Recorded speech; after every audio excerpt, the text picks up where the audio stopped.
Hello नमस्कार प्यारे विद्यार्थियों, टारगेट हब 2.0 में आपका स्वागत है, अभिनंदन है। अपन एसएसटी सब्जेक्ट में संजीव डेसरक पढ़ रहे थे, जिसमें हमने 5 मॉडल पेपर कंप्लीट कर लिए हैं। आज अपन 6 नंबर मॉडल पेपर लेके आए। प्यारे विद्यार्थियों, अपन इसका पहले फर्स्ट पार्ट कर रहे हैं, क्वेश्चन नंबर 1 से लेके 22 तक। बाकी बचे हुए काफी सारे कॉमेंट आते हैं कि सर 23, 24, 25 कब करवाओगे। जैसे ही ये कंप्लीट हो जाएगा हमारा पहला पार्ट सभी मॉडल पेपर का, उसके बाद में 23 से लेकर अपन 25 सेकंड पार्ट लेके आएंगे प्रत्येक मॉडल पेपर का। आपके पास में अभी ये टाइम है, जैसे मान लीजिए यहां से आज से 1 मार्च शुरू हो गया है, 20 मार्च से आपके एग्जाम है, तो आप मान सकते हैं कि 16-17 मार्च तक आपके पास इतना टाइम है कि आप सभी सब्जेक्ट को अच्छे से पढ़ सकते हैं। उसके बाद में आपको जैसे ही एग्जाम नजदीक आएगा 3-4 दिन आपको पहले पेपर की तैयारी करनी पड़ेगी। बाद में धीरे धीरे जैसे आपके पेपर होंगे, ज्यादा टाइम है नहीं, 1 या 2 दिन की छुट्टियां हैं, तो उससे पहले आपको वही सब्जेक्ट पढ़ने पड़ेंगे जिससे जो कि आगे वाले दिन होने हैं। तो ये जो 15 या 17 दिन का टाइम है, उसके अंदर आप सभी सब्जेक्ट को अच्छे से पढ़ सकते हैं। आपको पता है कि साइंस की क्लास चल रही है, संजीव डेसरक की, एसएसटी की चल रही है और मैथ की चल रही है। मैथ संजीव डेसरक लास्ट 1 क्लास बची है, बाकी सारे मॉडल पेपर मैंने करवा दिए, बस 1 क्लास आने बाकी है, ठीक है। और एक्सीलेंट की भी हमने शुरू कर रखी है मैथ सब्जेक्ट की, तो उसके 5 मॉडल पेपर करवा दिए, शायद 3 या 4 मॉडल पेपर और बचे हैं, वो भी कंप्लीट हो जाएंगे। अब आपकी क्लास डेली कंटिन्यू होगी। 1-2 दिन शायद बीच में मिस हो गई थी, मेरा रेट का पेपर था, इसलिए मैं थोड़ा सा क्लास नहीं ले पाया था। प्यारे विद्यार्थियों, चैनल पे नए हैं तो चैनल को सब्सक्राइब करके जो पास में बेल आइकन है उसको जरूर दबा लें, ताकि प्रत्येक क्लास का नोटिफिकेशन आपको मिलता रहे। ठीक है, चलिएगा क्लास को शुरू करते हैं बिना किसी देरी के। आज की क्लास का प्रश्न इस प्रकार से रहेगा कि जेम्स मिल कहां का निवासी था। जेम्स मिल कहां का निवासी था, राइट आंसर आपको बताना है। तो जेम्स मिल है वो स्कॉटलैंड का था। ऑप्शन नंबर बी आपके पास में राइट हो जाएगा। सेकंड नंबर क्वेश्चन है, वर्ली विद्रोह कहां हुआ था। वर्ली विद्रोह कहां पे हुआ था, 4 ऑप्शन दे रखे हैं। ऑप्शन नंबर बी राइट हो जाएगा, महाराष्ट्र में हुआ था। Option number B is the right answer. Next question पे चलते हैं। 3 नंबर क्वेश्चन है, कौन सा चित्र पूर्णतः ग्रामीण प्राकृतिक परिवेश को दर्शाता है। आपको डायग्राम देख के बताना है कि कौन सा डायग्राम है जो आपको ग्रामीण क्षेत्र को दर्शाता है। और ग्रामीण क्षेत्र में आप क्या देखेंगे, ग्रामीण क्षेत्र में मकान होंगे कच्चे, ये थोड़ा ध्यान रखना आप। शहरी क्षेत्र होगा वहां पे मकान पक्के दिखाई देंगे। ग्रामीण क्षेत्र की बात कर रहा है तो ग्रामीण क्षेत्र में मकान कच्चे होंगे, पास में फसल होगी, बैल होंगे, इस प्रकार से आपको दिखेगा। तो आप पहले चित्र में देख रहे हैं कि यहाँ पे एक किसान है, आपको थोड़ा सुंदर नहीं दिखाई दे रहा होगा, मैं बता देता हूं। एक किसान है जो क्या कंधे पे हल लेके जा रहा है, कंधे पे हल लेके जा रहा है, और इधर ये मकान है, ये कच्चे आपको दिखाई दे रहे हैं, मकान कच्चे है। यहाँ पे ये रास्ता है, इधर एक किसान है वो पशु लेके जा रहा है, बैल है जो भी है, ठीक है। इधर फसल खड़ी है इस साइड में, और यहाँ पे ये वृक्ष खड़े हैं। तो इसका मतलब ये कौन सा परिदृश्य है, कौन से प्रवेश को रिप्रेजेंट कर रहा है, ये ग्रामीण परिदृश्य को रिप्रेजेंट कर रहा है। तो ऑप्शन नंबर ए आपके पास में राइट हो जाएगा।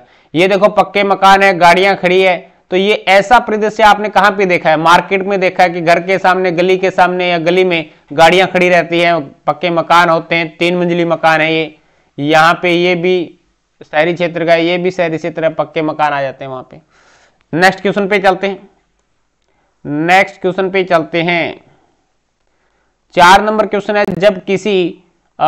जब व्यक्ति किसी एक नए देश में जाता है तो उसे क्या कहा जाता है। कोई व्यक्ति है वो नए देश में जाता है, यानी विदेश में जाता है, तो उसे क्या कहा जाता है।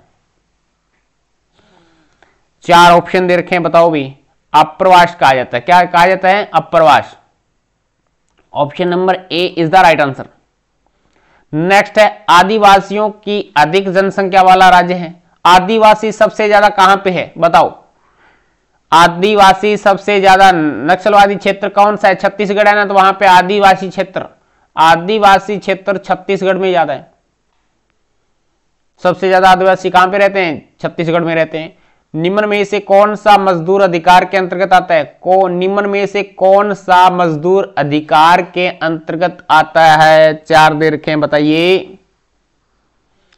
तो यानी काम का अधिकार भी मजदूर अधिकार के अंतर्गत आता है। सही, मेहताना का अधिकार भी मजदूर अधिकार के अंतर्गत। मेहताना का मतलब दिहाड़ी होता है, एक दिन पहले भी बताया था, पहले भी आया था ये क्वेश्चन, ठीक है। मेहताना क्या है? तो मेहताना जो दिन में काम करते हैं उसकी जो मेहनत के प्रतिफल जो आपको रुपए दिए जाते हैं वो मेहताना होता है। और मनोचित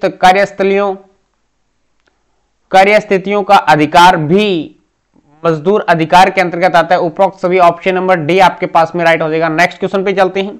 22 अप्रैल 1734 में मराठों का राजस्थान की राजनीति में प्रथम हस्तक्षेप था। कहां पे था? 22 अप्रैल 1734 में मराठों का राजस्थान की राजनीति में प्रथम हस्तक्षेप था। बताइए कहां पे था? 7 नंबर का राइट आंसर ऑप्शन नंबर ए हो जाएगा, बूंदी शासन में था। कहां पे था भाई? बूंदी शासन में था। नेक्स्ट क्वेश्चन पे चलते हैं। 8 नंबर क्वेश्चन आ जाता है। केवलादेव घना राष्ट्रीय पक्षी विहार कहां पे है? केवलादेव घना राष्ट्रीय पक्षी विहार कहां पे है? क्वेश्चन नंबर 8 का right answer option number D हो जाएगा, भरतपुर में है। केवलादेव घना राष्ट्रीय पक्षी विहार कहां स्थित है? भरतपुर में है। नेक्स्ट क्वेश्चन पे चलते हैं भी। अति लघुत्तरात्मक क्वेश्चन में आपके रिक्त स्थान आ जाते हैं। पहले रिक्त स्थान आएगा, हाशियाई है, मर्दा है, साक्षरता दर अधिक, ये इसके अंदर आपको फिल करने।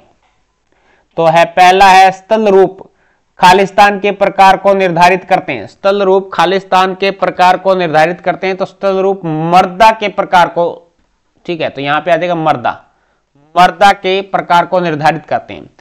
खनिज निक्षेपों वाले क्षेत्र खालिस्तान बसे हुए हैं, तो खनिज निक्षेपों वाले क्षेत्र यहां पे आ जाएगा अधिक बसे हुए हैं। यहां पे क्या आएगा भैया? अधिक आएगा, अधिक बसे हुए हैं। हमारे देश में खालिस्तान तबकों के लिए खास कानून और नीतियां बनाई गई। हमारे देश में खालिस्तान में क्या आएगा? हाशियाई तबकों के लिए क्या आ जाएगा? यहां पे हाशियाई। कई बार तो आपको ये पूरी लाइन आती है, आप बता देते हैं। कई बार है ना ऐसे मैच कर लिया करो, अगर बात समझ में नहीं आए ना तो आप थोड़ा ना चारों ऑप्शन को रख के देख लिया करो कि इसमें कौन सा ऑप्शन सेट हो रहा है। कई बार ऐसे भी बात बन जाती है, ठीक है ना।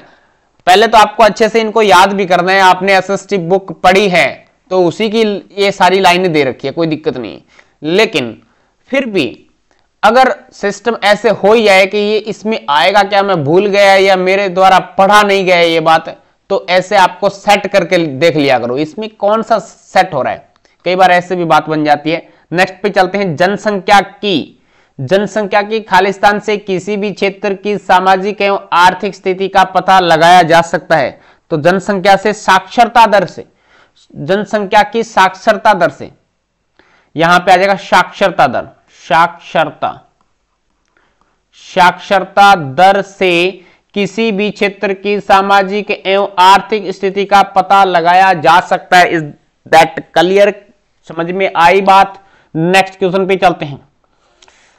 आपको मिलान करना है। स्तंभ ए का स्तंभ ब से आपको मिलान करना है। एक इकाई क्षेत्र में रहने वालों की संख्या, एक इकाई क्षेत्र में रहने वालों की संख्या जनसंख्या का घनत्व कहलाता है। ऑप्शन नंबर यानी सी वाला चला जाएगा पहले में। नेक्स्ट है मेडिकल कॉलेज जैसे पेशेवर संस्थानों में दाखिला। मेडिकल कॉलेज जैसे पेशेवर संस्थानों में दाखिला किस आधार पे किया जाता है? दाखिला कट ऑफ के आधार पे किया जाता है, मेरिट रखी जाती है। नेक्स्ट है अपक्षय की प्रक्रिया से इसका निर्माण होता है। अपक्षय की प्रक्रिया से इसका निर्माण होता है। बताओ किसका निर्माण होता है? तो निर्माण होता है मर्दा का। अपक्षय की प्रक्रिया से मर्दा का निर्माण होता है। पढ़ने एवं लिखने में सक्षम जनसंख्या साक्षर जनसंख्या कहलाती है। क्या कहलाती है भाई? साक्षर जनसंख्या कहलाती है। Is that clear? चलो नेक्स्ट पे चलते हैं। नेक्स्ट में आपके ट्रू फॉल्स आगे, सत्य असत्य आगे। सत्य है तो सत्य पे गुड कर दो, असत्य है तो असत्य पे गुड कर दो। देखो भाई पहला है इसमें कम दूरी के लिए बसें ही सार्वजनिक परिवहन का सबसे महत्वपूर्ण साधन है। बिल्कुल बात एकदम राइट है, जायज बात है। कम दूरी के लिए सबसे कम दूरी के लिए बसें ही सार्वजनिक परिवहन का सबसे महत्वपूर्ण साधन है, लेकिन कम दूरी के लिए लोग बाइक पे जाते हैं, अपनी गाड़ियां लेके जाते हैं। ठीक है, लेकिन ये बात इसने सही बताई है। नेक्स्ट है जननी एक्सप्रेस गर्भवती महिलाएं एवं नवजात शिशुओं को चिकित्सा संस्थानों तक लाने एवं घर तक ले जाने का कार्य करती है। जननी एक्सप्रेस, ये बात सही है कि जननी एक्सप्रेस है वो गर्भवती महिलाओं एवं नवजात शिशुओं को चिकित्सा स्थानों तक लाने और वापस घर तक ले जाने का काम करती है। बिल्कुल राइट बात है, एकदम सही बात है। नेक्स्ट है IM शक्ति। IM शक्ति फंड योजना का मुख्य उद्देश्य बालिका संरक्षण में संलग्न व्यक्तियों एवं संगठनों को सम्मानित करना है। IS शक्ति फंड योजना का मुख्य उद्देश्य बालिका संरक्षण में संलग्न व्यक्तियों एवं संगठनों को सम्मानित करना है। ये बात गलत है, असत्य बात आ जाएगी। नेक्स्ट पे चलते हैं। प्रत्येक व्यक्ति को पर्याप्त जन सुविधाएं मुहैया करवाना सरकार की जिम्मेदारी बनती है। प्रत्येक व्यक्ति को पर्याप्त जन सुविधाएं और मुहैया करवाना सरकार की जिम्मेदारी बनती है। बिल्कुल राइट बात है, ये सरकार की जिम्मेदारी बनती है, तो ऑप्शन इसमें सही वाला राइट हो जाएगा। Is that clear? चलो नेक्स्ट पे चलते हैं। नेक्स्ट आपको दे रखा है 12 नंबर क्वेश्चन। मुनरो ने 12 नंबर है, मुनरो ने दक्षिणी भारत के लिए रैयतवारी व्यवस्था का चुनाव क्यों किया? मुनरो ने दक्षिण भारत के लिए रैयतवारी व्यवस्था का चुनाव क्यों किया, बताइए भी। चलो इसका सॉल्यूशन अपन पढ़ लेते हैं। मुनरो को लगता था कि दक्षिण में परंपरागत जिम्मेदार नहीं थे। क्या मुनरो को लगता था कि दक्षिण में परंपरागत जिम्मेदार नहीं थे? वहां पर काश्तकार ही कई पीढ़ियों से जमीन पर खेती करते चले आ रहे थे, अतः मुनरो ने सीधे काश्तकारों से अनुबंध करने की बात सोची, अतः उसने वहां के लिए रैयतवारी व्यवस्था का चुनाव किया। नेक्स्ट क्वेश्चन है लघुतरात्मक प्रश्न। दीवानी मिलने से ईस्ट इंडिया कंपनी को किस तरह फायदा हुआ? बताओ भी, दीवानी मिलने से ईस्ट इंडिया कंपनी को किस प्रकार से फायदा हुआ, प्रॉफिट हुआ? दीवानी मिलने के कारण कंपनी को बंगाल के विशाल राजस्व संसाधनों पर नियंत्रण मिल गया। भारत में चीजों के खरीदने के लिए कंपनी को अब ब्रिटेन से सोना चांदी नहीं मांगना पड़ता था। बंगाल से प्राप्त राजस्व से कंपनी अब भारत में सूती और रेशमी कपड़ा खरीद सकती थी, अपनी फौजों को संभाल सकती थी और कलकत्ता में किले और दफ्तरों के निर्माण की लागत भी उठा सकती थी। ओके, क्लास को लाइक करें, शेयर करें। चैनल पे नए हैं तो चैनल को सब्सक्राइब करके जो पास में बेल आइकन है उसको जरूर दबा लें, ताकि प्रत्येक क्लास का नोटिफिकेशन आपको मिलता रहे। प्यारे विद्यार्थियों, अगर आपने अभी तक टारगेट हब एप्लीकेशन को डाउनलोड नहीं किया तो टारगेट हब एप्लीकेशन को डाउनलोड कर लें। जस्ट अब आपके इसके ऊपर सिलेबस का फोल्डर बना हुआ है। सिलेबस के फोल्डर के ऊपर प्यारे विद्यार्थियों प्री बोर्ड की पीडीएफ आने वाली है, मोस्ट इंपोर्टेंट क्वेश्चनों की पीडीएफ आने वाली है। तैयार रहे, अभी आ जाएगी 1-2 दिन में। चलो 14 नंबर क्वेश्चन हमें दे रखा है। पहला 14 का पहला है, शिक्षा के बारे में टैगोर तथा महात्मा गांधी जी के विचारों में क्या अंतर था, बताओ भी। तो टैगोर और महात्मा गांधी जी शिक्षा के बारे में भिन्न मत रखते थे। गांधी जी पश्चिमी सभ्यता और मशीनों एवं प्रौद्योगिकी की उपासना के कट्टर आलोचक थे, जबकि टैगोर आधुनिक पश्चिमी सभ्यता और भारतीय परंपरा के श्रेष्ठ तत्वों का सम्मिश्रण चाहते थे। इसलिए उन्होंने शांति निकेतन में कला, संगीत और नृत्य के साथ साथ विज्ञान और प्रौद्योगिकी शिक्षा पर भी जोर दिया। ओके, ये बात थी। नेक्स्ट क्वेश्चन पे चलते हैं। नेक्स्ट है, मंदिर प्रवेश आंदोलन के जरिए अंबेडकर क्या हासिल करना चाहते थे? मंदिर प्रवेश आंदोलन के जरिए अंबेडकर क्या हासिल करना चाहते थे, बताओ भी। बताओ रे बताओ, उत्तर बताओ इसका। देखो सन 1927 में डॉक्टर भीमराव अंबेडकर ने मंदिर प्रवेश आंदोलन की शुरुआत की। सन 1927 से 35 के बीच मंदिर प्रवेश के लिए उन्होंने 3 ऐसे आंदोलन का नेतृत्व किया जिसमें उनके महार समुदाय के लोगों ने बड़ी संख्या में हिस्सा लिया। अंबेडकर पूरे देश को समाज के अंदर जाति संबंधी पूर्वाग्रहों की जो जकड़ को दिखाना चाहते थे, जकड़ को दिखलाना चाहते थे। नेक्स्ट क्वेश्चन पे चलते हैं।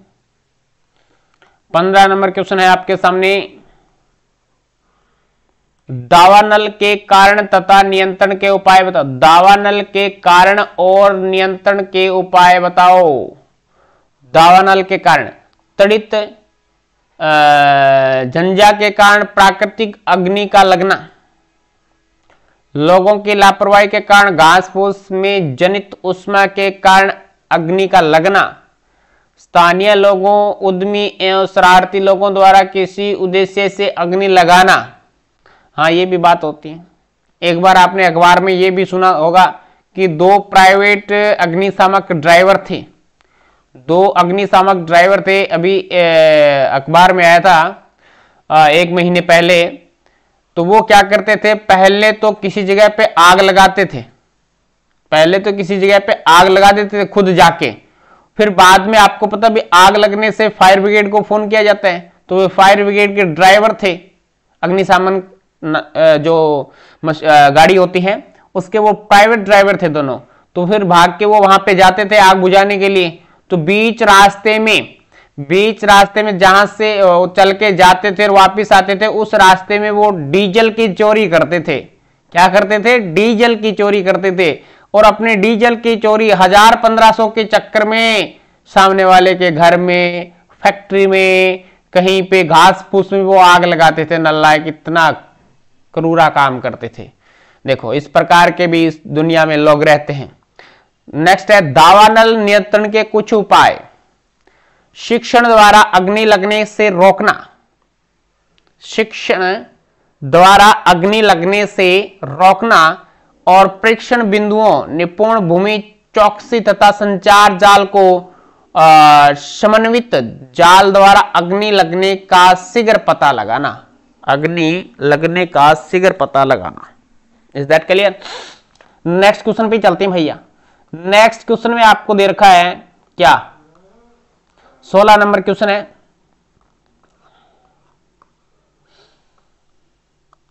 संसाधन संरक्षण से क्या आशय है? पृथ्वी पर पेड़ पौधों और परितंत्र की सुरक्षा और संरक्षण हेतु क्या सुनिश्चित करना हमारा कर्तव्य हो जाता है?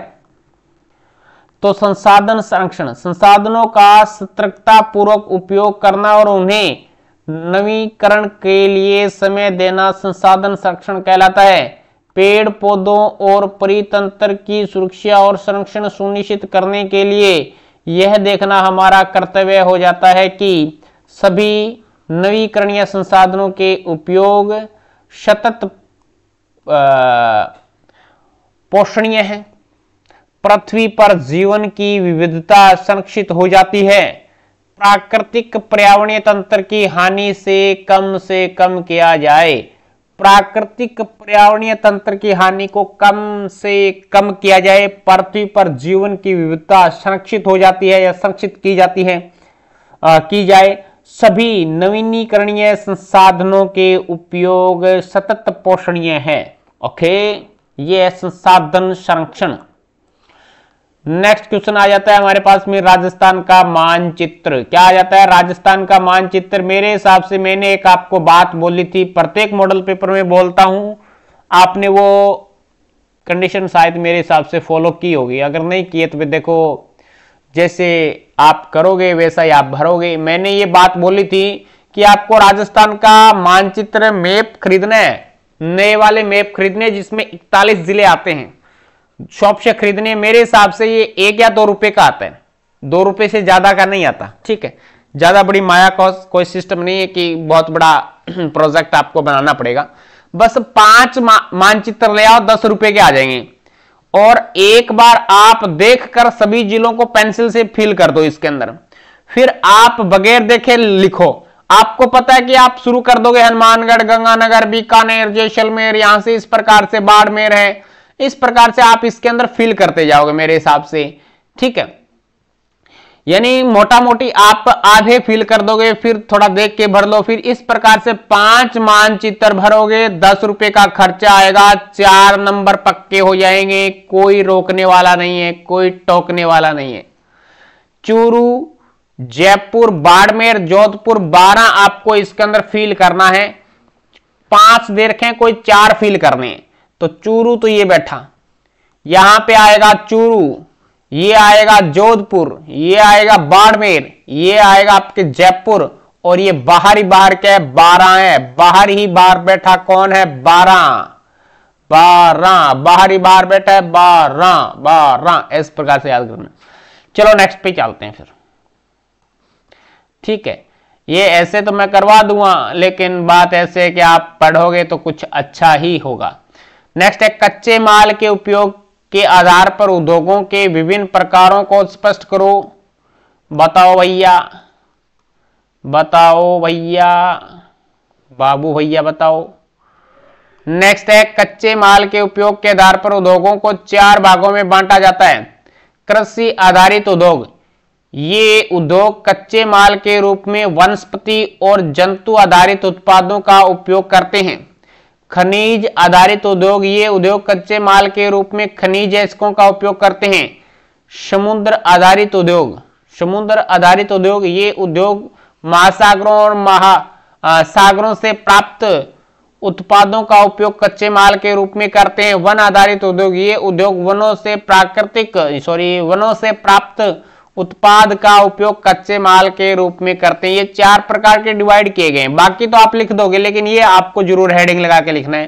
कृषि आधारित उद्योग, खनिज आधारित उद्योग, समुद्र आधारित उद्योग, और ये वन आधारित उद्योग, ठीक।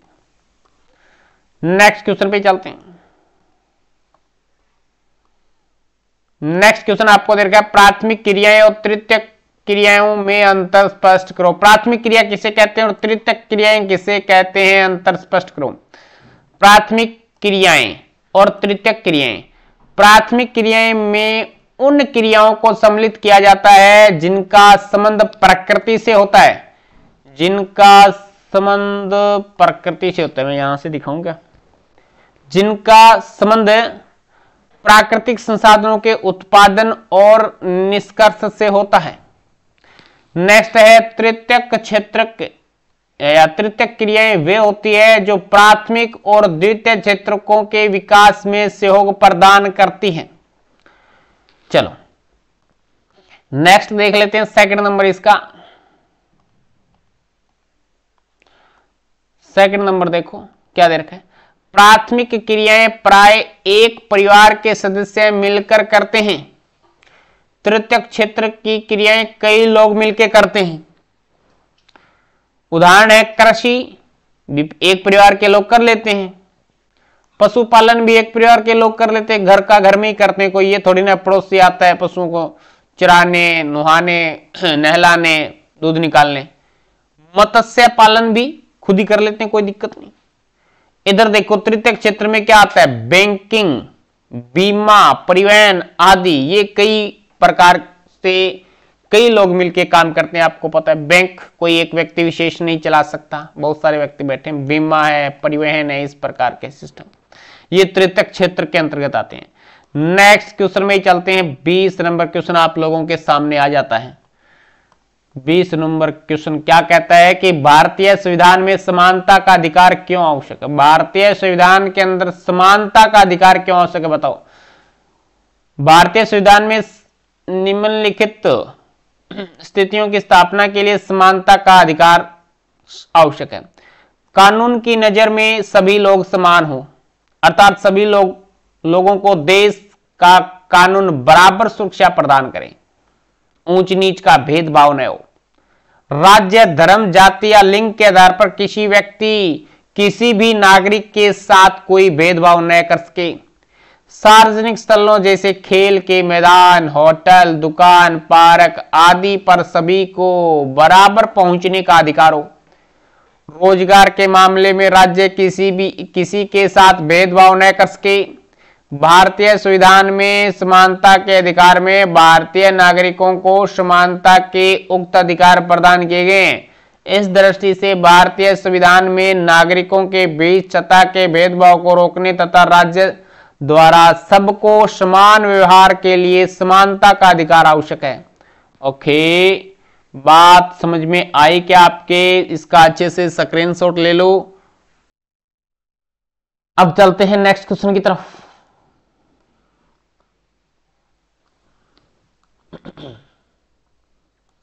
इक्कीस नंबर क्वेश्चन क्या कहता है? भी देखो, 21 नंबर क्वेश्चन कहता है कि भारतीय धर्मनिरपेक्षता क्या है। भारतीय धर्मनिरपेक्षता क्या है? अब देखिएगा, भारतीय धर्मनिरपेक्षता क्या है। भारतीय संविधान में कहा गया है, भारतीय संविधान में क्या कहा गया बताओ? कि भारतीय राज्य धर्मनिरपेक्ष होगा, यानी कोई विशेष धर्म को दर्जा नहीं दिया गया। भारत के संविधान के अनुसार केवल धर्मनिरपेक्ष राज्य ही निम्नलिखित बातों का ख्याल रख सकता है। धर्मनिरपेक्ष राज्य ही निम्नलिखित बातों का ख्याल रख सकता है, बाकी कोई विशेष धर्म को दर्जा देने वाला राज्य कोई सभी बातों को निष्पक्षता से उसका ख्याल नहीं रख सकता, फिर पक्षपात होगा। कोई एक धार्मिक समुदाय किसी दूसरे धार्मिक समुदाय को न दबाए। भी कोई एक विशेष, जैसे हमने श्रीलंका में देखा था, सिंहलियों का वहां पे वर्चस्व है, सिंहली वहां पे ज्यादा रहते हैं, तो इसलिए वहां पे क्या व्यक्ति विशेष को सिंहली दबाते हैं दूसरे धर्म को। तो कोई धार्मिक समुदाय किसी दूसरे धार्मिक समुदाय को न दबा पाए भी उस ये अच्छी बात है। कुछ लोग अपने ही धर्म के अंदर सदस्यों को न दबाए भी, और राज्य न तो किसी खास धर्म को थोपेगा और न ही लोगों की धार्मिक स्वतंत्रता छीनेगा। ये बात है। नेक्स्ट क्वेश्चन पे चलते हैं। नेक्स्ट क्वेश्चन में आपको दे रखा है 22 नंबर, राजस्थान के प्रमुख उद्योगों के उदाहरण दो। कौन कौन से उद्योग हैं उनके आपको उदाहरण देने हैं।